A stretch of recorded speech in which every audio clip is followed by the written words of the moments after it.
Good morning everyone, welcome to knowledge account. আমরা দেখবো 26 June 2026 এর ইম্পর্টেন্ট কারেন্ট অ্যাফেয়ার্স, তার সাথে সাথে রিলেটেড স্ট্র্যাটেজিকে। যেমন আজকের প্রথম প্রশ্ন, 2026 সালের জুনে উল্লাস প্রকল্পের অধীনে ভারতের ষষ্ঠ সম্পূর্ণ স্বাক্ষর রাজ্য হিসেবে আত্মপ্রকাশ করেছে কোনটা? তো দেখো, উত্তরাখণ্ড উল্লাস প্রকল্পের অধীনে ভারতের ষষ্ঠ সম্পূর্ণ স্বাক্ষর রাজ্য হিসেবে আত্মপ্রকাশ করেছে। এটার পুরো নাম হচ্ছে, এই উল্লাসের পুরো নাম হচ্ছে understanding of life long learning for all societies. Okay, তো উল্লাস এনআইএলপি এই প্রকল্পের অধীনে উত্তরাখণ্ড নিজেকে দেশের ষষ্ঠ সম্পূর্ণ স্বাক্ষর রাজ্য হিসেবে ঘোষণা করেছে। রাজ্যটার বর্তমান সাক্ষরতার হার 98% বা এটারও বেশি। এর আগে উত্তরাখণ্ডের আগে মিজোরাম, গোয়া, ত্রিপুরা, হিমাচল প্রদেশ আর সিকিম, এই 5টা রাজ্য পূর্ণ সাক্ষরতার মর্যাদা পেয়েছে। এছাড়া লাদাখ হচ্ছে এই প্রকল্পের অধীনে প্রথম কেন্দ্রশাসিত অঞ্চল যেটা সম্পূর্ণ স্বাক্ষরের মর্যাদা পেয়েছিল। এখানে আরো কয়েকটা পয়েন্ট আমি তোমাদেরকে বলবো। দেখো, এগুলোর মূল উদ্দেশ্য হচ্ছে 15 বছর বা তার বেশি বয়সী দেশের যে সমস্ত নাগরিক আছে যারা প্রাতিষ্ঠানিক শিক্ষা পাননি, কোনো ইনস্টিটিউশনে গিয়ে কোনো শিক্ষা নেননি, তাদের মৌলিক সাক্ষরতা এবং সংখ্যা জ্ঞান, মানে নিউমেরেসি যেটাকে বলা হয়, সেই সংখ্যা জ্ঞান এবং জীবনমুখী শিক্ষা তাদেরকে প্রদান করার উদ্দেশ্যে এই এরা এই রাজ্যগুলো এতটা এগিয়েছে আর কি। মানে যেটা বলা হয় জন স্বাক্ষর, এটা হচ্ছে মূল স্লোগান। এর স্লোগান হচ্ছে এই জন স্বাক্ষর। ঠিক আছে, এটা সম্পূর্ণ একটা স্বেচ্ছাসেবী ভিত্তিক, মানে ভলেন্টিয়ার ড্রাইভেন প্রোগ্রাম। উল্লাস অ্যাপ একটা আছে, তোমরা জানবে সবাই। এই উল্লাস অ্যাপের মাধ্যমে রেজিস্ট্রেশন এবং পড়াশোনা চলে। পরের প্রশ্ন, ভারতের প্রথম নিউক্লিয়ার ইঞ্জিনিয়ারিং ডিজাইন সেন্টার তৈরি করতে চলেছে কোন আইআইটি প্রতিষ্ঠান? এটা করছে আইআইটি হায়দ্রাবাদ। ভারতের এটা প্রথম নিউক্লিয়ার ইঞ্জিনিয়ারিং ডিজাইন সেন্টার। কোডিন মানে centre of design excellence in nuclear energy engineering, এটা করছে আইআইটি হায়দ্রাবাদ। এটা একটা ত্রিপাক্ষিক চুক্তি। এই সেন্টারটা তৈরির জন্য আইআইটি হায়দ্রাবাদ, সিইইপিএল ইন্ডিয়া বলে একটা রয়েছে, ড্যাশো সিস্টেমস মানে ড্যাসাল সিস্টেমস এর মধ্যে একটা ত্রিপাক্ষিক, এটা একটা মেমোরেন্ডাম অফ আন্ডারস্ট্যান্ডিং 2026 সালের ভারত ইনোভেশনস 2026 ইভেন্ট চলাকালীন এই চুক্তিতে স্বাক্ষরিত হয়। ভারতে এই যে ক্রমবর্ধমান সিভিল নিউক্লিয়ার খাতের জন্য বিশ্বমানের প্রকৌশল বা ইঞ্জিনিয়ারিং, সেই সব ক্ষেত্রে প্রতিভা তৈরি করা হচ্ছে এটার মূল লক্ষ্য। পরের প্রশ্নে যাবার আগে বলে দিই, WBPSC মিসলেনিয়াসের তোমাদের প্রিলিমিনারি ফাউন্ডেশন ব্যাচ চলছে। এখানে 6 মাস তোমাদের ক্লাসের ডিউরেশন আর 12 মাস ভ্যালিডিটি রাখা হয়েছে। যেদিন থেকে তোমরা যুক্ত হবে সেদিন থেকে তোমাদের এখানে 12 মাস ভ্যালিডিটি থাকবে, অর্থাৎ প্রিলিমিনারি ফাউন্ডেশন ব্যাচ পর্যন্ত তোমাদের ইজিলি এই কোর্স থাকছে। এবং এটা 5 মে থেকে তোমাদের স্টার্ট হয়েছে রিসেন্টলি, এবং তোমাদের পুরোদমে ক্লাস চলছে, লাইভ এবং রেকর্ডেড। তোমরা দু রকমেরই ক্লাস পাবে, এবং তার সাথে সাথে অবশ্যই এটা অধ্যায় ভিত্তিক কনসেপচুয়াল, তার সাথে তোমাদের চ্যাপ্টার ওয়াইজ টেস্ট সিরিজ রয়েছে, ফুল লেন্থ টেস্ট সিরিজ তোমাদের মিসলেনিয়াস প্রিলিমিনারির জন্য। এই সমস্ত ব্যবস্থা এখানে রয়েছে। ডাউট ক্লিয়ারিং গ্রুপ, আরো বাদবাকি তোমাদের এই রিলেটেড কোয়ারিজ থাকলে সেক্ষেত্রে এখানে জানতে পারো। এবং তোমাদের একটা অফারও চলছে, খুব পিপি 10 মানে 10% ডিসকাউন্ট তোমরা এই প্রাইসের উপরে এই ব্যাচে যুক্ত হলে পেয়ে যাবে এখনই। এটাও তোমাদের এই উইক পর্যন্ত খুব সম্ভবত থাকবে, এবং এটাতেও সেম অফার তোমাদের। এটা পশ্চিমবঙ্গ পঞ্চায়েতের ব্যাচ, এটা তোমাদের 2 জুন থেকে স্টার্ট হয়েছে। এখানেও তোমাদের 7 জন এডুকেটার ক্লাস করাচ্ছেন, 2 জন অঙ্ক, 2 জন ইংরাজির করাচ্ছেন, যাতে তোমাদের অঙ্ক আর রিজনিং এর একদম ভিতটা আরো সলিড হয়। জিকে বাংলা তো রয়েছে, জিকেরও 2 জন রয়েছেন। পিডিএফ ক্লাস নোটস অধ্যায় ভিত্তিক এখানেও ক্লাস চলছে, মক টেস্ট এই ব্যাচেতেও রয়েছে। এরকম আরো সেন্ট্রাল এবং স্টেট গভর্নমেন্টের বিভিন্ন ব্যাচেস রয়েছে, শুধু জিএস এর মানে জেনারেল স্টাডিজ এর, ম্যাথের, ইংলিশের, মানে সাবজেক্ট ওয়াইজ বা এক্সাম ওয়াইজ, WBCS হোক, রেলওয়ে SSCর এক্সাম হোক, কেপি কনস্টেবল মেন, WBPর নতুন ফাউন্ডেশন ব্যাচ তোমাদের চলছে, আপার প্রাইমারি, এগুলোর ব্যাপারে তোমাদের জানা থাকলে এই নম্বরে হোয়াটসঅ্যাপ অথবা কল করে আমাদের সাথে যুক্ত হতে পারো, এবং ডেমো কোর্স চাইলে এই কোর্স সেকশনে গিয়ে তোমরা ডেমো দেখতে পারো।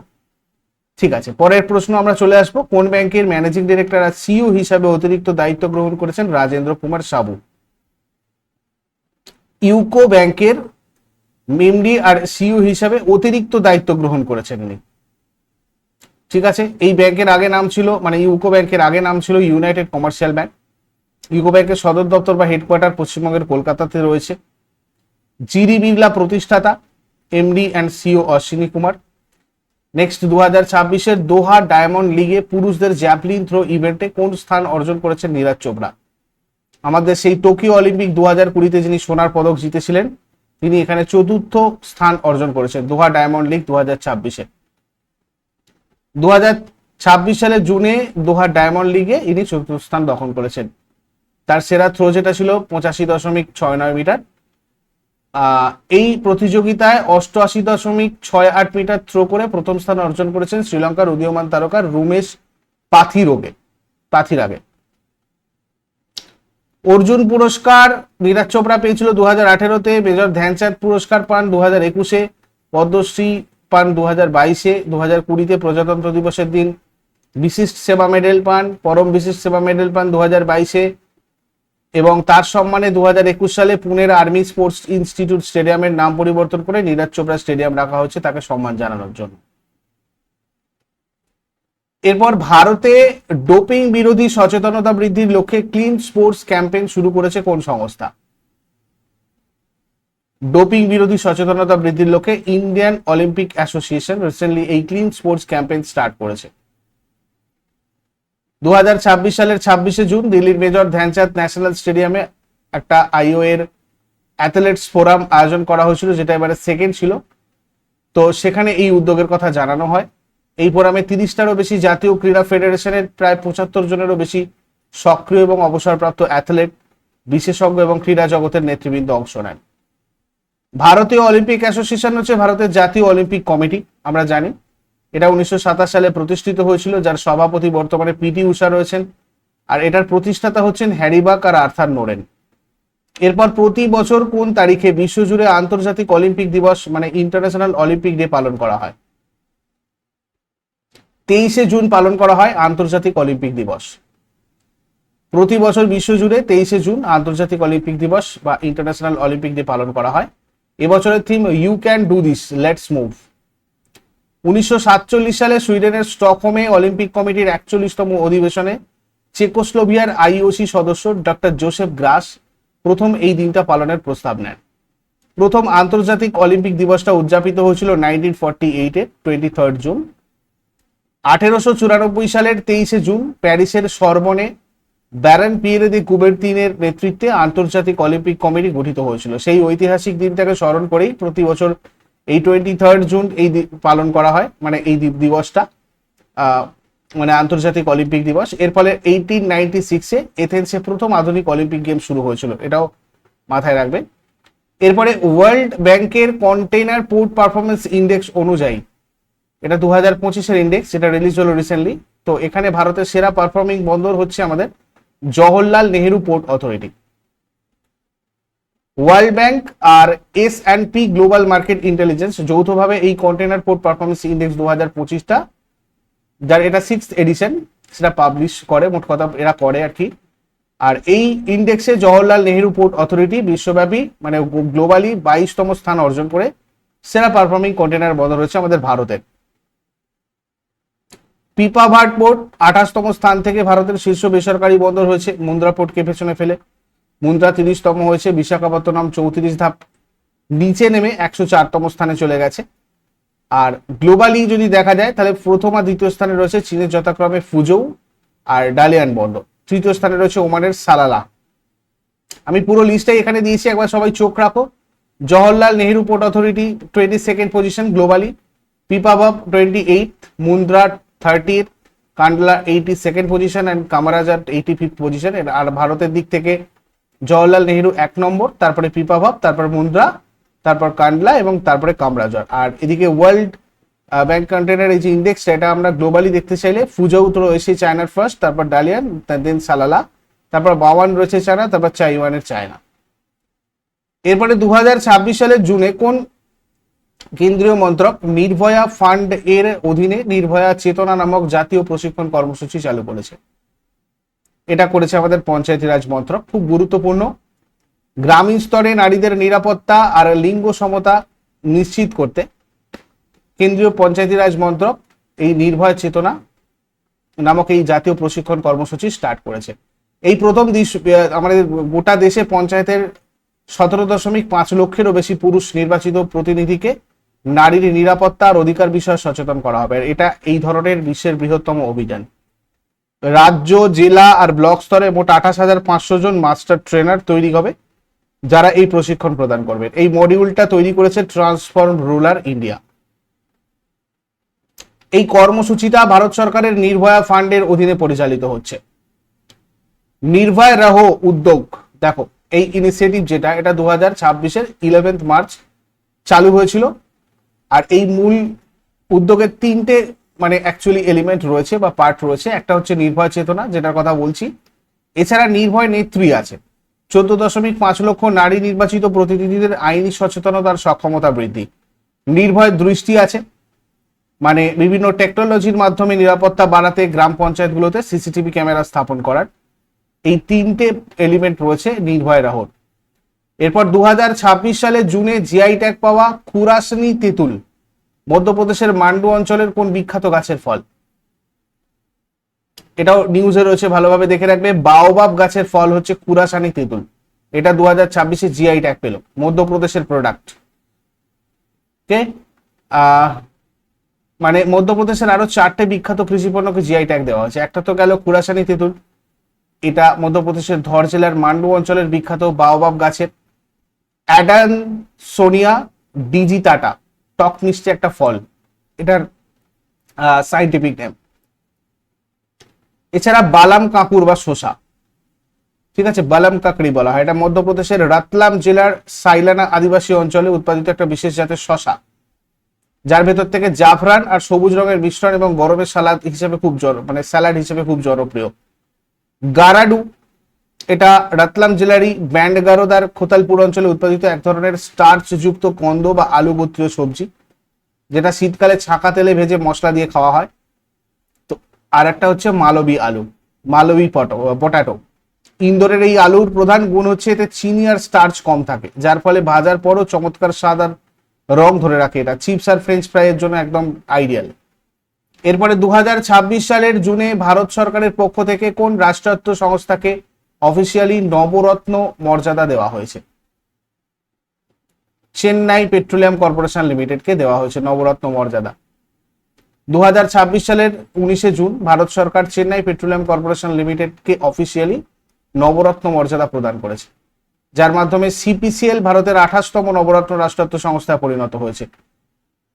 কেন্দ্রীয় ভারী শিল্প আর পাবলিক এন্টারপ্রাইজ মন্ত্রকের অধীনস্থ ডিপার্টমেন্ট অফ পাবলিক এন্টারপ্রাইজেস এই মর্যাদা দিয়েছে আর কি। নুমানীগড় রিফাইনারি লিমিটেড 27তম নবরত্ন হয়েছিল। এরপরে আগের দিনে হোমওয়ার্ক দেখে নাও। পশ্চিমবঙ্গ সরকার 2026-27 বাজেটে মহিলাদের জন্য বিনামূল্যে বাস পরিষেবার জন্য 550 কোটি টাকা বরাদ্দ করেছে। অনেকেই ঠিকঠাক উত্তর করেছো।